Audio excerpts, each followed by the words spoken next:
Hai teman-teman, selamat datang di channel Raja Spoiler. Apa kabar kalian? Semoga selalu sehat, diliputi kebahagiaan, dan dilancarkan rezekinya. Di video kali ini masih berkisah tentang aksi balas dendam Dinda yang sudah mempersiapkan jebakan untuk para musuhnya. Namun di tengah aksi balas dendamnya, seorang polisi yang mengusut kasus hilangnya Mamat mendatanginya. Polisi tersebut menginterogasi Dinda. Kira-kira apa yang terjadi? Mau tahu cerita lengkapnya? Yuk tonton video spoilernya. Namun sebelum dimulai videonya, saya mohon bantuannya untuk subscribe channel ini agar lebih berkembang. Dan langsung saja kita mulai intronya.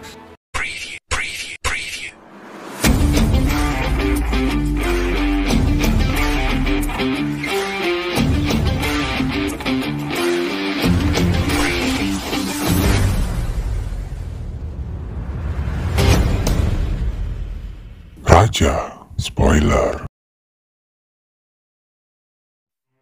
Polisi yang mengusut kasus hilangnya Mamat mendatangi Dinda, memberitahu pada Dinda bahwa Mamat ditemukan tewas.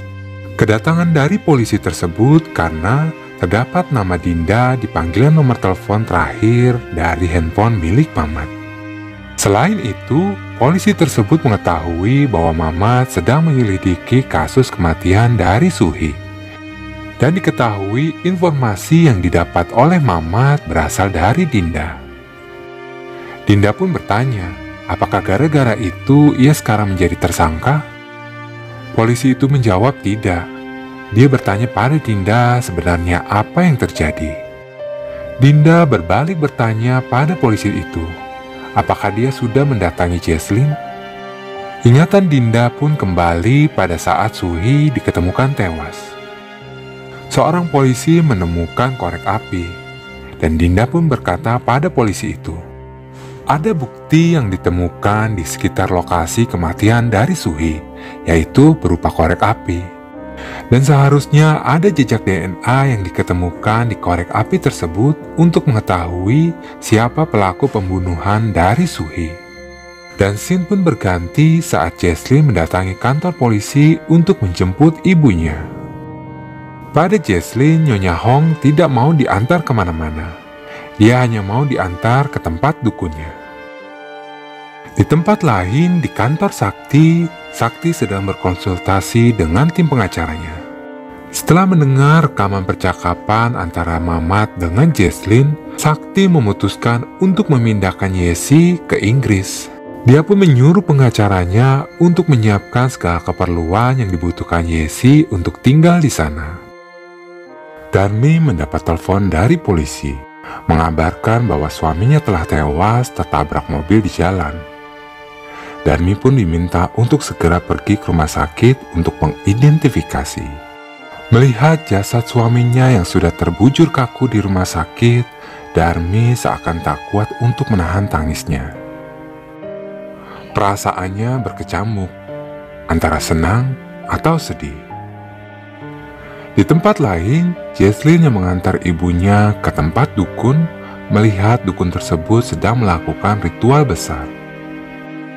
Tiba-tiba mata dukun itu melihat ke arah Jesslyn. Dia kerasukan arwah seseorang, arwah Suhi. Dukun itu pun berkata, apakah dia harus melepas bajunya? Kejadian itu mengingatkan Jesslyn pada saat Suhi sebelum meninggal. Jesslyn yang waktu itu meminta Suhi untuk melepas bajunya. Karena Suhi tidak mau melepas bajunya, Jesslyn pun bermain-main dengan cara membakar baju dari Suhi, yang membuat Suhi terjatuh dari atap gedung, dan dia pun tewas. Mengingat kejadian itu, Jesslyn pun segera berpaling. Ternyata di belakangnya ada Dinda. Jesslyn pun langsung berlari meninggalkan tempat dukun tersebut. Pada malam hari, Jesslyn mendatangi rumah sakit. Ia sedang menunggu seseorang keluar. Orang yang ditunggu-tunggu Jesslyn akhirnya keluar. Orang yang dimaksud yaitu Darmi, istri dari pria korban kecelakaan yang melibatkan Nyonya Hong. Melihat Darmi yang keluar dari rumah sakit tersebut, Jesslyn langsung menuduh Darmi. Apakah ini adalah rencana yang telah ia susun dengan Dinda untuk melibatkan ibunya dalam melenyapkan suaminya? Jesslyn mengancam Darmi akan segera menemukan Susi jika dia tidak mau berdamai dan mencabut laporan di kantor polisi. Mendengar ancaman itu, Darmi tak takut. Ia malah menampar Dinda beberapa kali dan berbalik mengancam Dinda dengan menggunakan segala informasi yang telah ia temukan tentang Jesslyn jika Jesslyn berani menyentuh Susi. Jesslyn tak menyadari jika di belakangnya sudah ada Sakti yang mendengar percakapan di antara dia dan Darmi. Keberadaan Jesslyn diketahui oleh Sakti setelah ia menyogok anak buah dari Pak Sin. Sebelum anak buah Pak Sin pergi, Sakti pun memberikan informasi kepada dua orang tersebut tentang Pak Sin yang akan segera pergi ke luar negeri setelah berhasil menjual segala asetnya di negara ini. Sakti memberi dua pilihan untuk Jesslyn. Pilihan pertama adalah mendatangi keluarga korban dan segera meminta maaf dan mengakui segala kesalahannya. Yang kedua adalah hubungan mereka berakhir. Jesslyn yang masih keras kepala menolak untuk melakukan pilihan pertama. Bahkan ia menghancurkan alamat yang telah diberikan oleh Sakti. Lihat perilaku dari istrinya tersebut, Sakti pun hanya bisa berhela nafas. Ia pun langsung meninggalkan Jesslyn yang telah menentukan pilihannya. Keesokan harinya, berita gugatan perceraian yang dilayangkan oleh Sakti terhadap Jesslyn sudah tersebar di media sosial. Para netizen yang budiman langsung menduga bahwa tindakan tersebut berdasarkan skandal tentang penyiar cuaca A. Di tempat lain, Sarah beraksi dengan balas dendamnya. Ia mengunggah sebuah video tentang perundungan yang dilakukan oleh Jesslyn pada waktu SMA dulu. Dengan beredarnya video dari Sarah dan berita perceraiannya dengan Sakti, nama Jesslyn langsung naik dan menjadi trending topik di media sosial. Segala berita tentang Jesslyn ini tentu membuat bos di tempat kerjanya pusing. Ia pun segera menegur Jesslyn. Melihat video aksi perundungan di masa lalunya sudah tersebar di media sosial, Jesslyn hanya bisa bersumpah serapah akan hidupnya yang kacau balau. Dia pun langsung memutuskan untuk berhenti sebagai penyiar dari tempat kerjanya. Darmi pergi ke laut untuk menabur abu jenazah dari suaminya. Dia pun berpesan pada arwah suaminya untuk tidak perlu mengkhawatirkan nasib Susi dan juga jangan memaafkan atas segala perbuatannya. Dan kata terakhirnya adalah, membusuklah kau di lautan yang sangat dingin dalam waktu yang lama. Sepulangnya Darmi dari melepas abu jenazah di laut, ia didatangi oleh Nyonya Hong dan pengacaranya.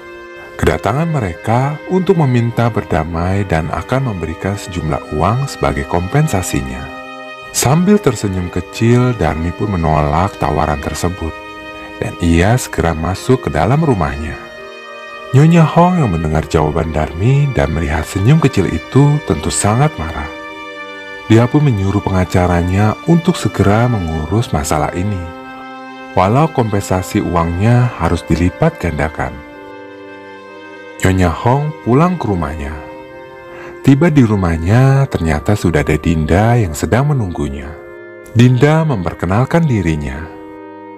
Dia mengingatkan Nyonya Hong tentang kejadian tahun 2004. Tentang Nyonya Hong yang menyogok ibunya untuk menutupi kasus perundungan yang dilakukan oleh Jesslyn. Selain itu, Dinda pun memberitahu pada Nyonya Hong bahwa ia tahu akan rencana aksi pembunuhan terhadap suami Darmi yang dilakukan secara sengaja. Dan sebagai upah dari tutup mulutnya, Dinda pun meminta pada Nyonya Hong untuk menyerahkan label nama milik Jesslyn yang ditemukan pada kasus tewasnya Suhi. Dinda memberikan waktu pada Nyonya Hong untuk membuat keputusan. Memberikan label nama itu dan membiarkan Jesslyn membusuk di penjara dan dia terbebas dari kasus pembunuhan suami Darmi, atau dia akan melindungi Jesslyn dan membiarkan dirinya masuk ke dalam penjara untuk kasus pembunuhan berencana dari suami Darmi. Sungguh sebuah pilihan yang sangat sulit. Pilihan mana yang akan dipilih oleh Nyonya Hong? Jesslyn mengadakan konferensi pers. Di hadapan wartawan, Jesslyn mengakui tentang aksi perundungan di masa sekolahnya dulu. Namun ia menolak dituduh sebagai pelaku pembunuhan dari Suhi. Sambil berurai air mata, Jesslyn pun menceritakan bahwa kematian Suhi akibat bunuh diri. Karena waktu itu Suhi sedang hamil. Wartawan tentu tidak percaya begitu saja. Ia pun bertanya pada Jesslyn apakah ia memiliki bukti. Jesslyn dengan rasa percaya dirinya menjawab pada wartawan untuk segera mengecek laporan kasus dan hasil otopsi dari jasad Suhi. Setelah konferensi pers, Jesslyn pun langsung pergi menuju ke pemakaman Mamat. Terjadi keributan di acara pemakaman Mamat. Semua itu dipicu dari terkirimnya sebuah video lewat nomor handphone Mamat.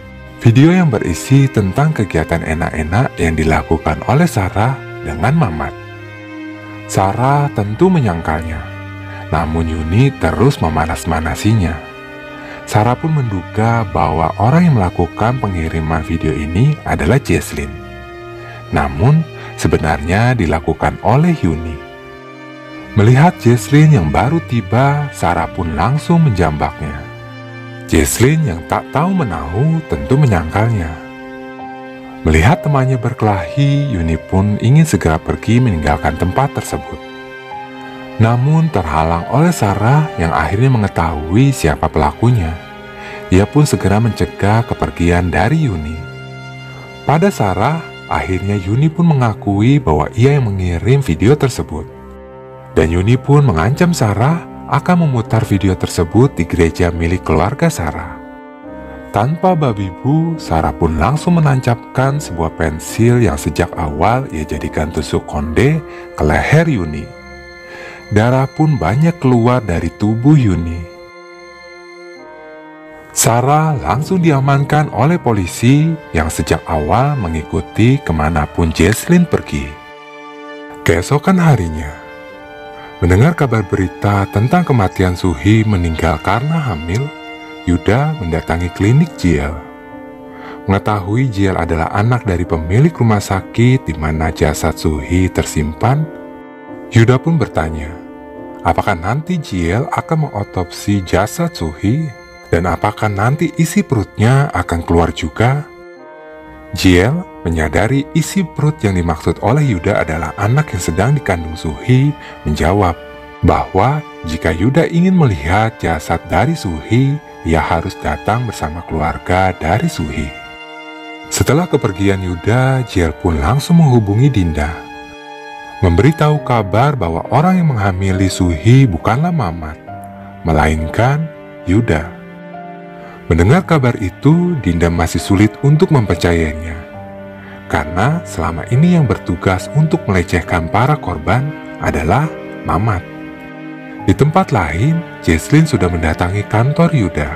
Ia yang terlihat panik ingin meminta bantuan pada Yuda. Namun Yuda yang tiba di kantornya sudah membawa seseorang, yaitu ibu mertua dari Jesslyn. Kedatangan ibu mertua Jesslyn adalah untuk membunuh Jesslyn.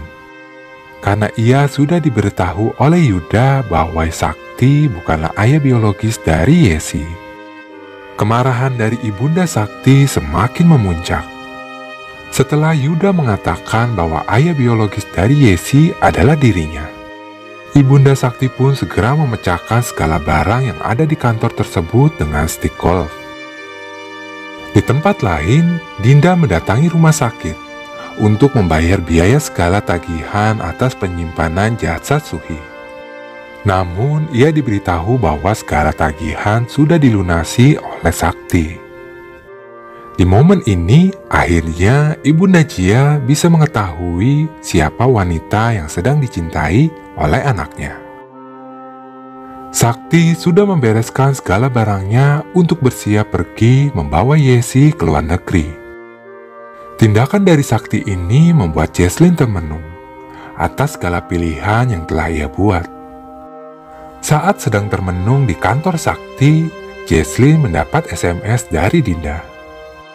Dalam pesan tersebut, Dinda mengakui bahwa dia adalah orang yang mengirim label nama Jesslyn ke kantor polisi. Dulu Dinda tidak bisa memanfaatkan label nama tersebut, namun kini dia akan menggunakannya untuk menjatuhkan Jesslyn. Dinda pun mengirimkan sebuah alamat jika Jesslyn ingin menggagalkan rencananya. Jesslyn yang panik tentu pergi ke alamat yang dikirimkan oleh Dinda. Alamat tersebut adalah sebuah restoran mewah di mana Dinda sudah bertemu dengan ibunda Jesslyn. Nyonya Hong yang ingin menyelamatkan dirinya sendiri akhirnya memberikan label nama milik Jesslyn. Dia pun menceritakan bagaimana cara dia mendapatkan label nama tersebut yang sudah dikirimkan ke kantor polisi. Pilihan dari Nyonya Hong ini tentu membuat Dinda senang. Ditambah Jesslyn yang baru tiba melihat dan mendengar segala percakapan yang dilakukan oleh Dinda dengan Nyonya Hong. Dinda memberikan label nama tersebut kepada Jesslyn, sebab label nama itu tidak bisa dijadikan bukti, karena label nama itu diketemukan setelah terbunuhnya Suhi. Alasan Dinda melakukan pertemuan ini adalah untuk melihat sejauh mana Jesslyn akan dibuang oleh orang-orang yang mendukungnya. Setelah mengatakan itu, Dinda pun pergi meninggalkan kedua wanita tersebut. Jesslyn yang mengetahui tindakan ibunya hanya bisa menangis histeris. Kenapa ibunya melakukan ini pada putrinya sendiri?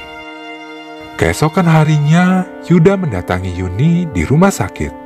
Kedatangan Yuda ini bertepatan dengan Yuni yang sedang diperiksa oleh dokter. Dokter pun memberitahu bahwa pita suara dari Yuni terluka parah, sehingga ia mustahil untuk bisa berbicara lagi. Hanya sebuah keajaiban yang bisa diharapkan agar suara Yuni bisa datang kembali. Mendengar hal itu, Yuda pun menyatakan putus dari Yuni. Dia pun akan mengemasi segala barang-barang milik Yuni dan mengirimnya. Yuni yang tak terima ingin mengancam Yuda, namun Yuda bergerak lebih cepat. Ia menghapus segala rekaman yang ada pada iPad milik Mamat. Yuni tentu tak terima. Ia pun melempar iPad itu ke arah Yuda.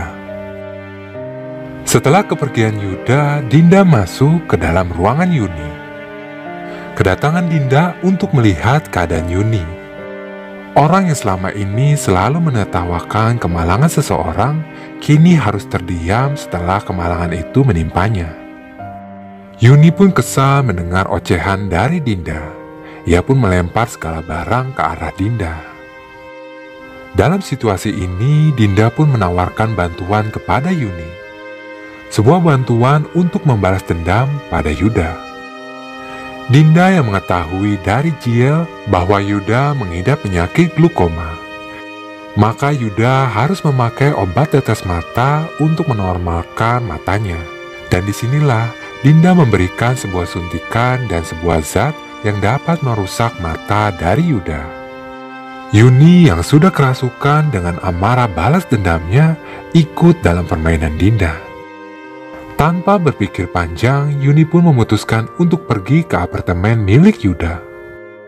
Dia sudah bersiap dengan sebuah koper seolah-olah ingin mengambil barang-barangnya. Namun saat Yuda lengah, Yuni diam-diam memasukkan cairan yang telah diberikan oleh Dinda ke dalam obat tetes mata yang biasa digunakan oleh Yuda. Di tempat lain, Jiel sedang melakukan sebuah wawancara untuk menjadi dokter jaga di sebuah penjara. Namun setelah melihat data diri dari Jiel, kepala sipir tak ingin meloloskan Jiel. Karena Jiel adalah anggota keluarga korban, di mana pembunuhnya sedang dipenjara di penjara tersebut. Jiel pun menangis tanpa kecewa, karena dia belum bisa membalaskan dendam kematian ayahnya. Ibu dari mendiang Suhi sedang dirawat di rumah sakit. Dinda yang mendengar kabar tersebut segera pergi ke rumah sakit. Saat suster memanggil keluarga korban, Dinda pun langsung maju menghadap suster tersebut. Namun suster itu tampak bingung. Karena data di komputer rumah sakit, wali yang bertanggung jawab atas Ibu Suhi adalah Jiel. Mendengar hal itu, Dinda pun langsung mencari keberadaan Jiel. Saat bertemu Jiel di lobi rumah sakit, Dinda langsung menanyakan pada Jiel, apakah Jiel sebenarnya sudah tahu bahwa Dinda sengaja mendekatinya. Jiel pun menjawab iya. Bahkan ia mengetahui hubungan pertemanan antara Dinda dengan Suhi. Setelah melihat data diri dari kartu pelajar dan Dinda seusia dengan Suhi. Di sisi lain, Jiel pun penasaran kenapa Dinda dulu sempat meninggalkannya dan tak ingin menggunakannya sebagai algojo. Dinda pun menjawab, setelah ia mengetahui kematian tragis dari ayah Jiel, ia pun mengurungkan niatnya. Tak ingin menggunakan Jiel sebagai algojonya. Namun kini dengan mantap, Jiel pun meyakinkan Dinda bahwa ia dapat menggunakan Jiel sebagai algojonya. Mendengar hal itu, sekali lagi Dinda meminta bantuan pada Jiel untuk mau menjadi algojonya sampai akhir. Di tempat lain, aksi sebuah pemberontakan terjadi dari anak buah Pak Sin. Mereka melakukan itu setelah mendengar Pak Sin telah menjual segala asetnya dan akan berniat pergi ke luar negeri. Pak Sin yang tak terima anak buahnya mau menjarah miliknya menampar anak buahnya satu persatu. Namun kini anak buahnya yang tak takut lagi pada Pak Sin langsung membalasnya. Dengan menggunakan palu, anak buah Pak Sin langsung menghajar kepala Pak Sin hingga mengeluarkan banyak darah. Anak buahnya itu menyuruh Pak Sin untuk melihat keluar, di mana hujan sedang turun deras-derasnya. Dengan bantuan hujan, mereka pun akan dengan mudah melenyapkan segala bukti. Dan sekali lagi, anak buah Pak Sin langsung menghajar kepala Pak Sin dengan palu hingga tewas. Di tempat lain, Jesslyn terlihat stres, sedang merutuki nasibnya yang sangat sial. Hingga sebuah kiriman video masuk ke dalam handphonenya. Di dalam video tersebut tersorot ruangan di butik milik Yuda. Hingga video itu menampakkan sebuah benda yang sangat jelas. Sebuah botol minuman yang dijadikan Jesslyn sebagai alat untuk membunuh Mamat. Jesslyn yang melihat itu langsung berlari menuju butik milik Yuda. Namun, ia tak mengetahui bahwa di sana sudah banyak polisi yang sedang mengecek TKP. Polisi itu pun langsung menangkap Jesslyn dan membawanya ke penjara. Keesokan harinya, Yuda mendatangi sekolah Yesi. Namun ia baru mengetahui bahwa Yesi telah pindah ke luar negeri. Ia pun segera menghubungi Sakti, namun tak dijawab. Yuda pun langsung menghubungi Dinda, karena ia tahu semua ini adalah permainan dari Dinda. Ia pun menanyakan keberadaan Dinda di mana, untuk bisa membalas dendam.